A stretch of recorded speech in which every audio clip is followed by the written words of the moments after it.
Hello everyone, my name is Lowko, and today it is time for a professional match of StarCraft 2. Spawning here in the southeast corner of Cyberforest and playing with the blue Protoss probes. He's from Germany, easily one of the strongest Protoss players that we have in StarCraft 2. Of course, we're looking inside of the main base of ShoWTimE. I just had a quick look on Alugalek, and supposedly ShoWTimE is the current rank 4 outside of South Korea, just behind Serral, Raynor, and Neeb. So definitely a very, very strong player. His opponent on that same list is currently rank 22, once again outside of South Korea. Playing with the red Terran SCVs from France, we have none other than Clem. Now here's the thing, if you look at the skill level improvement, right?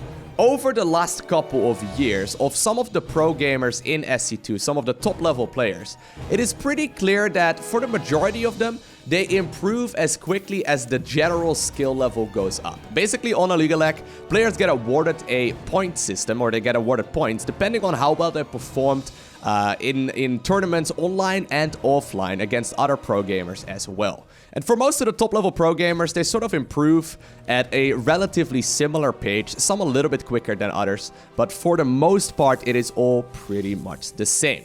Except for someone like Clem. So here's the thing about Clem. He's been around in the professional gaming scene for about a year or two right now, primarily because of his age. I mean, it's a very similar case to, for example, a Raynor, who's really considered to be a top-level contender right now. But he is currently 17 years old, and in order to participate in some of the offline and really some of the online events in SC2, you have to be 16 years old. And because of that, even though Clem was really good already 2-3 years ago, he just simply hasn't been allowed to participate in that many events throughout his career. Now, if you do look at his skill level, right, on Alugalek set out over the course of time, it is very obvious that Clem is rapidly improving.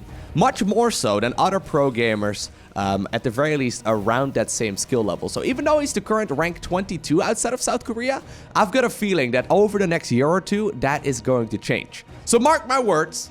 I don't know if it's true, but I would like to be right. I said for a really long time that Raynor was going to be really good, and at the very least, I turned out to be okay there. I like this. I like that a lot. You see that? Clem tried to jump up there onto the high ground with that Reaper. I mean, he's going to try again, but it's not going to happen. There's that pylon and then the gateway over here, creating a full wall off, preventing the Reaper from getting into the main base, and that right now does not allow Clem any kind of scouting information as long as this Reaper gets denied. There it is. The Jetpack Raider does get shot out of the sky by that one adept. The adept right now, joined by a brother or a sister, whatever, they are gonna run across the map or shade across the map and potentially deal some damage on the other side. Now, even though Clem didn't really get any kind of vision right there inside of the main base, just by judging the timing right there of that adept, he should know exactly what's going on, and he knows that the gateway has been placed on the low ground. There we go. This is actually a little bit tricky. Tech Lab's still in production there on the factory, so until the Cyclone is out, this is actually going to be a pretty painful situation here for the Terran player. 2 Marines already were picked off. The Adepts do get cancelled right there in the main base, as ShoWTimE is trying to deal as much damage right here in the natural instead. Nice little bit of micro. Eventually, these Adepts will probably be forced away as well. Already, though, a whole bunch of damage has been done, but I think most importantly, the orbital command did finish, which sometimes we do see getting cancelled as well. This is already quite a lot of SCV kills, though, and Adepts obviously, well, he's gonna get another. No, he's not. Wow. Adepts, generally speaking, are expendable past the early game. So 2 SCVs there. How many in total? Just 2 in total. I guess that's okay right here. Alrighty, so it is going to indeed be a siege tank follow-up right now. Clem successfully realizing that he doesn't really need to get himself a Cyclone out right now. He's instead going to play a little bit more defensively right here, using these siege tanks to his advantage. In the meantime, inside of the main base right here of ShoWTimE, we see him going for that very, very standard right now, really quick Blink Stalker upgrade.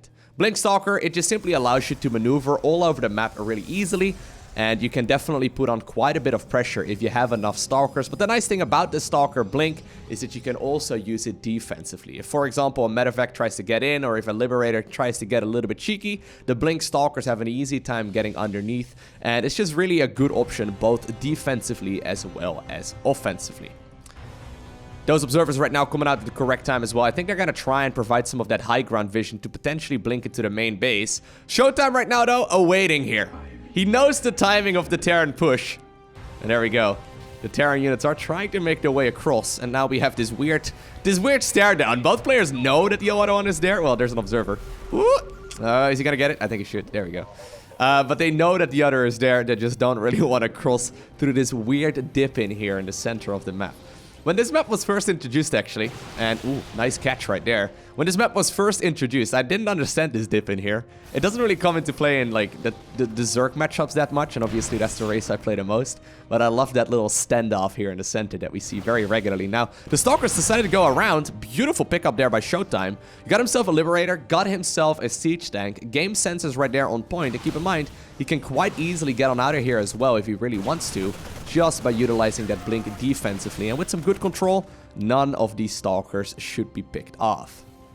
Looks like another group of Stalkers right there did end up reinforcing this initial ball. And right now with the Observer headed towards this ledge here, I think indeed ShoWTimE is planning to blink up into the main base. Now currently, Clem has got most of his defenses inside of the natural, so this actually could be rather annoying. Already though, I think Clem knows that something might be on, and he unsieges one of the tanks. Well, I think this is actually just a fight that these Stalkers can take, right? Can they take that? Well, an unsieged tank still deals a heck of a lot of damage, and now with that Viking joining the fray, I think it is time to get on out of there, but not without at least a little bit of fancy micro as well. Third Nexus, though, has been acquired during all of that by ShoWTimE, so it's actually a pretty cheap push to go for. He allows himself to get very greedy, but he also can stay safe, as well as get a little aggressive here in early game, and that's really the strength of those Blink Stalker openers. Now, obviously, it does delay his tech quite a bit. Only just now do we see a proper amount of splash damage coming out of ShoWTimE right here. He's going to be able to go for the Sonic Storm upgrade. Sonic Storm, obviously, very, very helpful. It allows you to get an awful lot of damage done. And I think eventually most of these Stalkers should be deflected. But they're going to be able to get reinforced by their High Templar brethren, which is obviously very, very nice. In the meantime, inside of the main here of Clem, he has decided to go for the very classic build here as well. Finally adding on some additional barracks production as well, but this is one of the most standard builds here that Terran players can go for. A couple of gateways, going for the double upgrades, going then into the third command center here as well, and also obviously having that engineering base. So basically this is a nice timing attack that allows him to finish up Stimpak, Combat Shield, as well as +1 infantry at a relatively good time, and apparently that now allows Clem to sort of get like a surround on Blink Stalker as well. Nicely done here. At the same time, we see that one Viking harassing inside of the main base, almost getting a Stalker kill right there for his troubles.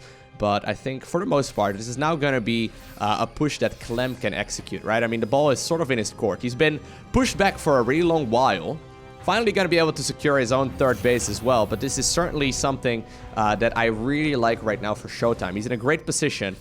Concussive Shells is going to finish up in a little bit. Clem is going to start slow pushing in this direction. A couple of Medivacs, though, or a couple of Widow Mines, rather, inside of the Medivac do manage to unburrow, and that is a nice little bit of damage, but at the same time, the High Templar, as well as those charge slots, managed to get a nice engagement there, and I think, all things considered, ShoWTimE doesn't mind losing a couple of probes over that. As long as he gets the Medivac, he should be in a pretty good spot right here as well. Alright, so an eye for an eye here for the most part. Immediately, ShoWTimE decides to go ahead and grab himself that fourth Nexus here as well. War Prism does have a couple of those, I was going to say Widow Mines in it, but no, they have a couple of, or it has a couple of High Templar right there in it. Obviously, that's one of the things that we see these top-level Protoss players do all the time. Basically, this allows you to get High Templar with Blink, right? The only downside of it is that, well, you can also, by the way, protect your High Templar versus EMP this way, which is massive. A lot of Terran players for a while used to rush out Ghosts, and then Protoss players figured, you know what, I can just counter Ghost by getting my High Templar stuck inside of a Prism. But anyways, the only downside of this is obviously you need to micro it a lot more, plus if you lose the War Prism, all of the things inside of it will die in one hit as well. So it's very, very critical that ShoWTimE keeps this Prism alive, because for all intents and purposes right now, this is more or less his lifeline. Alright, well, Ghost Academy will still be coming up.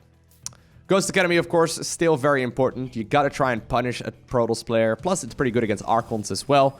Once we go up to more than four of those High Templar on the offensive, it is always gonna be a useful set of units to have. Plus, Ghosts in general actually deal a surprising amount of damage. I think a lot of people forget that the Ghosts actually are dealing damage as well. They actually are surprisingly powerful. But it's primarily going to be the Marines, of course, that are going to be the damage dealers here in that army composition from Clem, after most of these Marauders get replaced right now with Ghosts.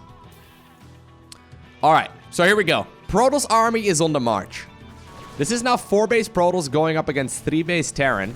So I still like this position here for ShoWTimE quite a lot, but it all comes down to the engagement. He's gonna go after the rooks here. A lot of Zealots are being warped in. Ooh, one of the High Templar there does get killed. It does land the Storm on at least part of that army. One of the Medevacs right there overextending as well, and ShoWTimE blinked forward, got himself the correct fight. He obviously does need the High Templar though, right? If the High Templar can, you know, launch their Psionic Storm right on top of all of these bio units, that would be phenomenal. Clem though decides to actually now load up a couple of Medevacs to maybe go for a counterattack instead. Bit of a ballsy move right there by the young French Terran player. He's gonna try his very best to defend right here using reinforcements, and I guess those Widow Mines as well. And obviously, while their Protoss army is preoccupied on the other side of the map, the Terran player is going to be able to unload these Medevacs and go after that 4th Nexus, and that will be gone in the blink of an eye. Still though, those High Templar are very, very scary. Nice EMP. He does manage to land it, I guess, on some of those High Templar, but there's at least one more Psionic Storm remaining. At the same time, the Terran army goes for the counterattack towards the natural here. Good EMP there. Does remove the last energy out of these High Templar. And while reinforcements eventually should be able to clean all of this up, well, unless you get to fight in a choke right there, right? This is still dealing an awful lot of damage. I mean, in the grand scheme of things, Clem, yeah, he did end up losing some of his Marines and some of his Marauders, but he ended up getting a full base for it, right? And I guess that's 100% worthwhile. He didn't really lose that much economy there, and I think that Clem is pretty happy with that trade. He's not going to be able to start up his own 4th command center, and all of a sudden that economy is going to be a lot more even here, which means, of course, that the mules can really start shining through. Alrighty. Now the Ghosts are out. Yeah, I was going to say, going into more High Templar is a little bit tricky. Apparently, it is instead going to be a couple of those Archons right now. Only 2 High Templar are with this army composition. And now, we do indeed now finally see that 2nd engineering bay coming up here as well for Clem. Alrighty, both players roaming the map, trying to get the perfect engagement. These Blink Stalker, they are pretty vulnerable. Can't really leave them alone, but of course they can get out of trouble pretty easily. But some of them, yeah, a couple of stragglers right there at the end, will not live to tell the tale. Both players, though, really macroing up towards a very scary force. Now that there's sufficient amount of Ghosts as well, we will see a switch back towards Marauder production here as well for Clem. But this is actually kind of scary. This could actually be a Protoss sandwich. Oh, EMPs do not land on those Stalkers as they manage to get away from there. But I guess that may have actually been due to maybe a small little lag spike there, as Clem apparently requested a pause as well.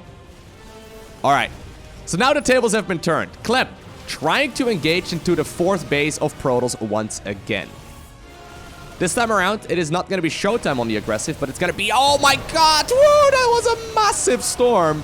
It is the Terran player who decides to get a little bit cheeky there, but I think that engagement is a very short-term one, as the High Templar land a massive storm on pretty much all of those biological units. And I think there's going to be a couple Terran players watching this that physically had to cringe there. This is like a Terran player's nightmare. Having all of your units getting stormed like that and being low on medevacs, it doesn't really allow him to heal those units back to full hit points either.